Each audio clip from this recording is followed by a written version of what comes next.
செங்கல்ல இருந்து சுண்ணாம்பு வரைக்கும் கஸ்டமருக்கு நாம தானே கேரண்டி. கான்ட்ராக்டர் குமார் மாதிரி ஆளுங்களுக்கு தான் ஜிபிஆரின் டிஎம்டி கம்பிகள். திண்டுக்கல் மாவட்டம் நத்தம் அருகே கிழவன்குளம் கிராமத்தில் நடைபெற்ற மீன்பிடி திருவிழாவில் 100க்கும் மேற்பட்டோர் கலந்து கொண்டு ஊதா மீன்பிடி கூடையை கொண்டு மீன்களை பிடித்தனர்.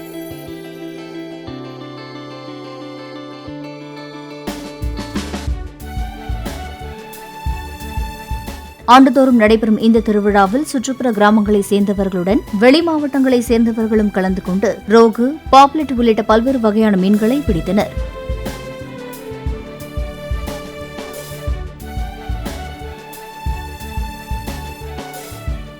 செங்கல்ல இருந்து சுண்ணாம்பு வரைக்கும் கஸ்டமருக்கு நாம தானே கேரண்டி. கான்ட்ராக்டர் குமார் மாதிரி ஆளுங்களுக்கு தான் ஜிபிஆரின் டிஎம்டி கம்பிகள்.